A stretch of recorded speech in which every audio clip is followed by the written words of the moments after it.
Salut et bienvenue dans iGeek Now et aujourd'hui on va parler de Kong Skull Island.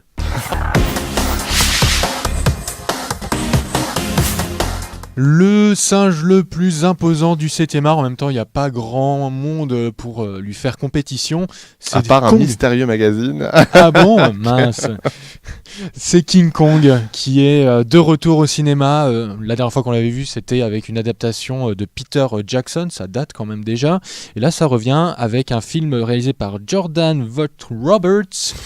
C'est difficile à prononcer. On l'a vu avec Sylvain. Salut Sylvain. Salut. Donc voilà, on va vous partager nos impressions. Mais voilà, ce qu'il faut savoir déjà, c'est que ce Kong Skull Island, il n'a rien à voir avec le film de Peter Jackson. C'est quelque chose de totalement nouveau. Non. Et d'ailleurs, ça n'est pas un film King Kong. C'est ça voilà, c'est ça la différence qu'il faut faire avec le King Kong de Peter Jackson ou même le King Kong de 1953, je crois. Vraiment, c'est un film de monstre. C'est donc du coup forcément il y a pas on va pas en fait avoir là où le film de Peter Jackson était un peu une vraie adaptation et ben là on va pas avoir l'Empire State Building etc. Ça va se passer sur une île, l'île du crâne, et du coup forcément il va y avoir tout un tas de monstres en plus de King Kong. Oui, en fait ça se passe à la fin la toute fin de la guerre du Vietnam, en 1972, et il y a une équipe des militaires qui vont devoir se greffer à une équipe de scientifiques qui veulent visiter cette île, donc Skull Island. Île qui est enfermée dans un nuage de... Une espèce de triangle des Bermudes atmosphérique qui fait qu'elle est difficilement atteignable et difficilement... elle est un peu coupée du monde. Et c'est là justement où vit Kong. Et on va découvrir comment il est devenu roi, parce que oui, il n'est pas tout seul à vouloir le titre. Et... qu'est-ce qu'on peut dire à part qu'on se prend quand même une belle claque si on va le voir en IMAX et en 3D, non ? Oui, parce que du coup, moi j'ai eu la chance de le voir en Projo Press IMAX et 3D avec 15 minutes de Dunkerque. Mais bon, ça m'a convaincu d'aller voir le film. Mais pour ce qui est de Kong, effectivement, je pense que pour véritablement l'apprécier, l'IMAX joue beaucoup. Du coup, dans ma critique écrite, je le dis, c'est clairement une plus-value. Je pense que c'est un beau film pour vendre justement l'IMAX. Il n'y en a pas beaucoup en France malheureusement et les places coûtent très cher. Mais malgré tout, franchement, si vous devez aller voir un film, on va dire au mois de mars, n'allez pas voir, j'ai oublié Ghost in the Shell ou autre, allez voir en IMAX Kong Skull Island, parce que vraiment, il y a une telle prouesse visuelle que ça serait vraiment dommage de passer à côté et de le faire seulement via les supports numériques ou le Blu-ray et DVD. Justement, moi je l'ai vu en qualité standard dans une salle de cinéma un peu normale, vraiment il n'y avait rien le son était bon, mais c'est vrai que quand je voyais le film, que je regardais le film, j'avais vraiment l'impression de passer à côté de tout ce qu'il a de visuellement extravagant. Donc c'est vrai qu'il y a des panoramas qui sont magnifiques, les effets spéciaux sont des ralentis aussi, il y a un travail sur les couleurs également. Vraiment l'ambiance, la colorimétrie du film est assez folle. Elle représente bien l'époque et en même temps c'est là où t'as l'impression jungle de l'île. Exactement, c'est un vibrant hommage à Apocalypse Now en fait, qui avec déjà sa musique, parce que musique, il y a la musique et puis il y a des références avec du Creedence Clearwater directement sur un hélicoptère évidemment. Enfin voilà, il y a tout ce qu'on voit, l'Amérique de l'époque, on va dire, très exagéré, etc., qui est vachement bien retranscrit dans ce film-là. Et en plus, il y a des scènes vraiment d'anthologie. Moi, c'est ce que j'avais regretté justement avec Godzilla, qui est un autre film de monstre, et les deux films sont liés. C'est justement que il y avait un manque de scènes d'anthologie. Il y avait cette scène dans Godzilla où ils descendent en parachute pour rejoindre la ville, à travers les nuages. Voilà, avec la musique, etc. Il y avait cette couleur très sombre et rouge. Enfin voilà, c'était vraiment vraiment chouette. Mais là, Kong Skull Island, alors peut-être qu'ils en abusent. Il y a quand même pas mal de scènes de sursaut et de suspense. Il y a aussi ça, voilà. Ils abusent un peu. Mais en même temps, c'est tellement fou visuellement c'est difficile de ne pas prendre une claque. Bon, en tout cas pour IMAX.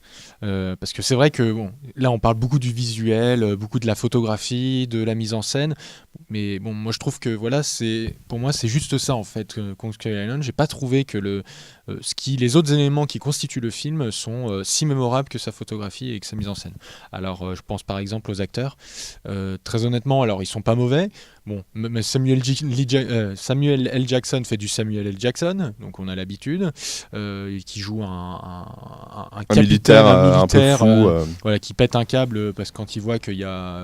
déjà, il est pas d'accord avec le fait que l'Amérique se retire du Vietnam. Aussi, donc il y a aussi un petit peu ça à prendre en compte. Et forcément, de psychologie, mais voilà. bon, c'est très limité. Le duo Tom Hiddleston et Brie Larson. Je les trouve très effacés personnellement. J'ai pas trouvé que ils étaient si importants dans l'histoire. Alors oui, ils permettent, comme tu disais, d'avoir la figure de la femme forte. C'est vrai qu'elle le joue bien, mais c'est vrai que même Tom Hiddleston qui joue un ancien militaire d'ailleurs. SAS quoi, non c'était pas ça, c'est pas un britannique. Oui, je crois que c'est ça, ouais. Et du coup, en gros, il est pas vraiment mercenaire, il se décrit pas comme tel, mais bon, n'empêche qu'il est payé pour protéger les scientifiques, donc au final, il l'est un peu. Mais ils sont pas si marquants que ça. Il y a pas vraiment de à part le Samuel L. Jackson qui est bien dans sa folie, on ne sort pas, même John Cirelli, donc, qui joue un survivant. C'est un peu le côté humoristique du film. C'est pas plus humoristique, et je trouve que encore moi j'ai pas forcément beaucoup ri. Alors c'est là où justement on n'est pas d'accord quand on a confronté nos avis. C'est le fait que je trouve que les mauvaises critiques sur ce film, donc effectivement qui sont principalement basées sur le scénario et les personnages, je trouve que c'est un mauvais procès dans la mesure où c'est un film de monstres et on n'avait pas fait ce procès-là à Godzilla. Justement, alors qui est quand même beaucoup moins recherché au niveau du scénar quand même et au niveau des personnages. Et puis au-delà de ça, il y a le côté très exagéré avec des personnages certes qui manquent un petit peu de profondeur, même s'ils essayent. Tu sens qu'ils essayent un petit peu d'apporter quelque chose, notamment sur Tom Hiddleston, mais ça fonctionne pas tout le temps, voilà, ouais. Parce que en fait ils sont davantage axés sur l'univers de Kong. Et de Skull Island et de l'île du crâne plutôt que sur leur personnage. Donc du coup ça peut être un problème, mais moi je trouve pas. Dans la mesure où le reste du film est suffisamment bon et pour montrer que c'est un vrai film de monstre. Et Brie Larson, tu parlais de Brie Larson. Oui. Je trouve que effectivement son personnage est même s'il manque là aussi de profondeur, ça me donne envie vraiment de la voir en Captain Marvel parce que du coup ce sera elle, et en fait ce côté femme forte est hyper convaincant quand même dans Kong. Après oui j'admets que ce manque de profondeur est un peu problématique. Heureusement, Kong, lui, est réussi. Oui, c'est un film de con, j'allais dire. Non, film de con, un film de monstre.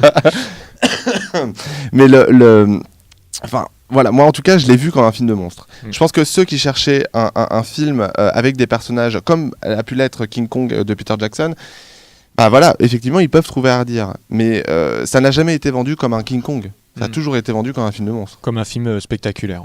Vraiment ça. Est-ce qu'on peut parler des spoilers ou pas, du coup ? On va pas spoiler, mais... Ah, tu veux pas spoiler ? Non, je veux pas spoiler, mais on va dire qu'il faut quand même rester après... Ah oui, et puis bien après, ouais. Faut jusqu'à la fin du générique. Il y a une scène post-générique.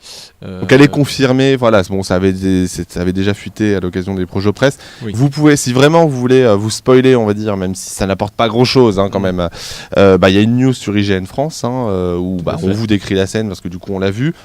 Voilà, en tout cas, vivement la suite, en quelque sorte. Mais moi, de mon avis, si vous avez l'occasion de voir ce film, voyez-le en IMAX. Pas forcément en 3D, parce que la 3D est pas ouf, mais en tout cas en IMAX, parce que ça vaut vraiment, vraiment la peine.